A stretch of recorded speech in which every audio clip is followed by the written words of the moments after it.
Salut à tous, c'est Corentin de Chagriciel, j'espère que vous allez bien. Bon, je suis à la ferme et l'heure est grave, très grave les amis. Je sais pas si vous le voyez derrière moi, mais là c'est vraiment chaud.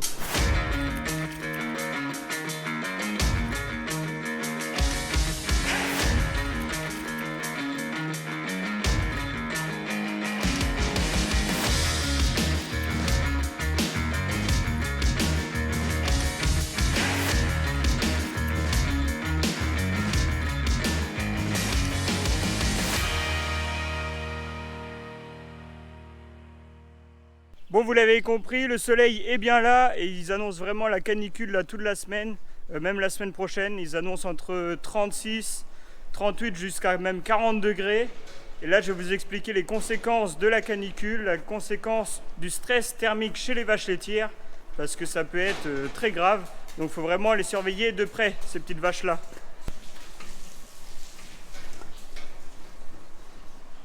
Bon là il est actuellement 11 heures passées et vous pouvez voir qu'il y a certaines vaches qui sont encore là en train de manger. Il y en a certaines qui sont même carrément couchées. En fait les vaches pendant cette période de canicule elles vont pouvoir faire ce qu'elles veulent. C'est-à-dire soit elles vont rester dans le bâtiment à l'abri, à l'ombre, ou soit elles vont pouvoir sortir directement à la prairie. En fait où elles se sentent le mieux, elles vont y rester. Mais c'est vrai que ces températures là, même moi personnellement au-delà de 25, et arrivé à 30 degrés, j'ai du mal à le supporter. Donc imaginez aussi, c'est le même cas pour les vaches. Il faut savoir que les vaches, elles aiment des températures entre 2 et 15 degrés en moyenne. Et donc au-delà de 15 degrés, déjà, ça devient difficile pour les animaux. Mais alors quand on arrive à des températures comme 36, 37, 38, même 40 degrés qui est annoncé le week-end prochain, forcément pour les vaches, c'est très compliqué. Et pourquoi ? La raison est simple. Vous savez que les vaches, ils ont un système digestif un peu complexe, ils ont un rumen, et ce rumen-là, en fait, il produit énormément de chaleur pour digérer la ration qu'on leur donne, donc notamment du maïs, mais même de l'herbe, quoi. En fait, le rumen va beaucoup travailler, et donc ça va dégager énormément de température, et en fait, on dit qu'une vache, n'importe qu'elle soit, qu'il fasse 5, 10 ou 20 ou 35 ou 40 degrés, en fait la vache, elle a comme si elle avait un radiateur qui dégage 1000 watts collé à elle, collé à sa peau, donc en permanence. Donc il faut imaginer que quand il fait 35, 40 degrés, en plus de ça, la vache, elle a un radiateur branché sur elle qui dégage 1000 watts de chaleur, donc c'est un peu insupportable pour les animaux. Et c'est pour ça aussi qu'il faut vraiment faire attention au moment des fortes chaleurs, qu'il faut vraiment prendre soin de nos animaux. Alors un moment qui est critique pendant les fortes chaleurs, c'est notamment pendant la traite, puisque là on regroupe tous les animaux dans le parc d'attente. Donc là tous les animaux sont vraiment collés serrés. Donc là en ce moment on a 97 vaches sur la ferme, on a 97 vaches à la traite. Et donc vous multipliez les 97 vaches collées dans le parc d'attente fois les 1000 watts par vache qu'elle peut dégager en termes de chaleur. C'est un vrai four. Quand on est à la traite avec les vaches plus le temps-calé qui lui essaie de refroidir le lait, franchement il fait une chaleur terrible. Et c'est vrai que pendant ces grosses chaleurs là, même nous en tant qu'éleveurs pendant la traite, c'est pas toujours facile. Bon, il y a certaines vaches qui sortent dehors quand même, hein. De toute façon la majorité du troupeau aujourd'hui est quand même partie à l'herbe.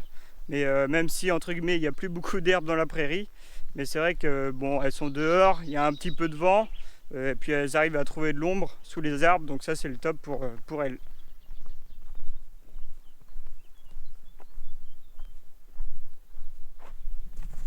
Alors comment faire pour limiter le stress thermique chez la vache ? La première chose, et c'est la chose la plus importante et vraiment la chose primordiale pour un animal, pour tout être vivant même, c'est qu'elle ait de l'eau à volonté. Donc ça c'est vraiment super important. Là les vaches en moyenne elles boivent on va dire 100 litres d'eau par jour en temps normal. Mais là quand il fait chaud comme ça elles vont presque doubler la quantité d'eau qu'elle va boire. Donc c'est-à-dire qu'elle va passer à 200 litres d'eau bu par jour. Donc c'est des quantités assez importantes. Mais alors qu'elles aient de l'eau propre à volonté, c'est vraiment hyper important pour qu'il n'y ait pas de problème et que les vaches puissent s'hydrater bien comme il faut. Bon, pour faire un calcul rapide, 200 litres d'eau par vache par jour, Nous on a actuellement 97 vaches, mais on va prendre 100 vaches parce que c'est ce qu'on a en moyenne. Donc ça fait 20 000 litres d'eau bu par jour en ce moment là pour notre troupeau. Donc là il ne faut vraiment pas que la pompe du puits tombe en panne parce que sinon ce serait la catastrophe. Il faut vraiment que les vaches aient à boire et vraiment ça à volonté. Mais que ce soit pour les vaches laitières bien entendu, mais aussi pour toutes les genisses, puisque on a aussi les genisses à abreuver. Donc voilà, il ne faut vraiment pas que la pompe tombe en panne en ce moment quoi. Bon, me voilà arrivé dans la prairie des vaches laitières, comme vous pouvez voir derrière moi. Donc là, toutes les vaches se sont regroupées là-haut, le long de la haie, donc à l'abri du soleil. Même s'il faut que le soleil tourne encore un peu pour qu'elles aient vraiment de l'ombre. Là, c'est pas encore le cas. Mais alors, ce que je voulais vous montrer, c'est que c'est un peu, on va dire, illogique. Quand il fait chaud, on aime bien avoir un peu de liberté, un peu d'espace pour pouvoir, entre guillemets, respirer. Et vous pouvez voir que les vaches, elles se regroupent, elles, toutes ensemble, tout comme les genisses. On a un lot de génisses et vous pouvez voir qu'elles ont aussi une grande prairie, une grande pâture. Mais non, elles préfèrent rester collées ensemble. Et alors pourquoi les animaux font ça? En fait, c'est tout simplement que le fait de rester entre elles, elles vont pouvoir bouger la queue, bouger les oreilles. Et si elles font toutes en même temps, ça va faire un petit peu un système de ventilation. Et ça va éviter que les mouches les embêtent de trop. Voilà. Après, voilà, comme vous le savez, quand il fait chaud, il y a beaucoup de mouches. Donc c'est un moyen, on va dire, de se protéger contre les mouches. Et en général aussi, elles se mettent à un endroit où le sol est, on va dire, le plus frais possible pour qu'elles puissent, on va dire, supporter au mieux la chaleur, toutes entre elles. Et c'est vrai que c'est, on va dire, pas trop logique parce que je disais tout à l'heure qu'elles ont un radiateur collé de 1000 watts entre elles. Mais le fait de se coller tous ensemble, ça fait, on va dire, encore plus de chaleur au même endroit. Mais par contre, pour lutter contre les mouches, c'est une bonne solution, c'est un bon moyen. Et c'est pour ça que voilà, tous les genisses sont là regroupées. C'est pas moi qui les ai fait venir, elles étaient là tout de suite. Donc voilà, un peu l'explication de pourquoi tous les animaux se regroupent quand il fait des fortes chaleurs, comme aujourd'hui. Alors en parlant de mouches, vous pouvez voir que là, l'autre génisse, malheureusement, ils sont... va falloir qu'on les traite contre les mouches parce que là, elles sont bien embêtées. Parce que ce matin, par contre, toutes les vaches, elles ont eu un traitement sur le dos pour se débarrasser des mouches. Donc ça permet aux animaux d'être mieux parce qu'avoir des mouches tout le temps au niveau des yeux, tout ça, franchement, ça doit pas être agréable. Donc ce matin, toutes les vaches ont été traitées contre ça, contre les mouches. Et ça permet aussi, quand on est à la traite le matin et le soir, d'avoir des animaux plus calmes.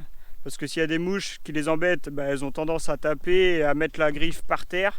Donc il faut tout le temps rebrancher la vache.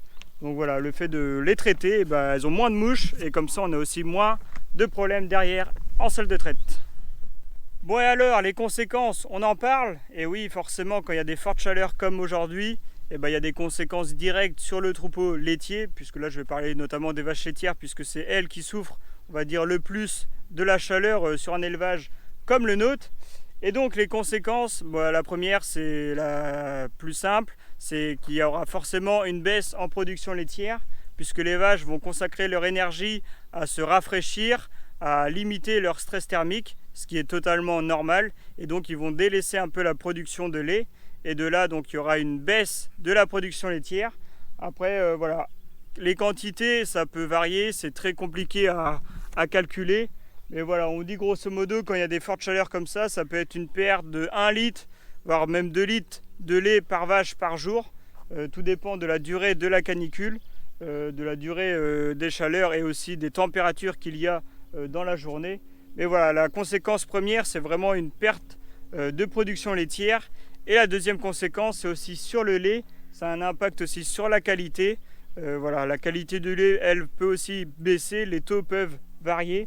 Donc voilà un peu l'impact que la chaleur a sur un troupeau laitier comme le nôtre. Bon après, nous dans la Manche, on va pas se plaindre parce qu'on va dire que c'est pas souvent qu'on a des fortes chaleurs comme en ce moment, malgré que avec le réchauffement climatique, on a tendance à en avoir de plus en plus. Les étés sont de plus en plus chauds et ça c'est partout, que ce soit dans la Manche, dans la Normandie, mais aussi dans toutes les régions de France. Mais c'est vrai que nous on est encore une région, on va dire tempérée, si je peux dire ça comme ça. Et c'est vrai que les chaleurs Voilà, là on est parti pour au moins 15 jours de forte chaleur. On verra après le mois d'août ce que ça va donner. Mais je pense que là jusqu'à fin juillet toujours, ça va bien taper. Bon, elles sont quasiment toutes décidées aujourd'hui à sortir dehors. Bon, après les dernières là qui arrivent, elles ont raison de pas trop se presser. Parce qu'il faut que le soleil tourne encore un peu pour que toutes les vaches aient de l'ombre. Mais voilà, d'ici 1 heure, je pense que tout le monde va être à l'ombre. Ah oui, aussi une conséquence qui est très très visible, mais ça c'est partout. C'est même chez les céréaliers, je pense. C'est que comme il y a canicule, et il pleut pas, il n'y a plus d'eau. Et donc tous les terrains sont en train de s'assécher. Et vous pouvez voir que derrière moi, la prairie est complètement à ras. Il n'y a plus rien, il n'y a plus d'herbe. Il n'y a vraiment plus de bouffe, comme on dit, dans la pâture. Et ça, c'est partout, dans toutes les pâtures que l'on a, nous. On n'a vraiment plus rien. Toutes les génisses, elles n'ont plus rien à manger non plus. Donc là, il va falloir qu'on se mette à leur apporter des boules d'enrubanage ou du foin en râtelier pour qu'elles puissent continuer, bien entendu, à manger. Parce que là, il n'y a vraiment plus rien à brouter dans les champs. Et c'est aussi pareil pour le maïs. Je ne vais pas vous le montrer aujourd'hui, mais le maïs, il commence aussi à souffrir de la chaleur. Il commence, comme on dit, à faire le poireau, à manquer d'eau. Donc j'espère qu'il va pleuvoir, on va dire, assez rapidement quand même pour pouvoir sauver un peu les cultures et notamment le maïs. Puisque lui, sans eau, voilà, ça peut être très vite compliqué. Bon, voilà pour cette vidéo, on va dire canicule, chaleur, forte chaleur. Moi, perso, je n'aime pas du tout la chaleur. Au-delà de 25-30 degrés, je commence vraiment à rester cloîtré chez moi et à plus trop bouger. Et c'est vrai que là ce matin, à tourner la vidéo, mine de rien, j'ai un peu chaud, donc je vais vite me mettre, on va dire, à l'ombre, à l'abri, histoire de passer aussi la canicule comme les animaux. Mais voilà, j'espère que cette vidéo vous a plu, j'espère que vous avez appris quelques trucs sur la chaleur et sur les vaches laitières. Et puis je vous dis abonnez-vous, partagez la vidéo, posez des questions si vous en avez. Et je vous dis à la semaine prochaine pour une nouvelle vidéo à la ferme. Ciao!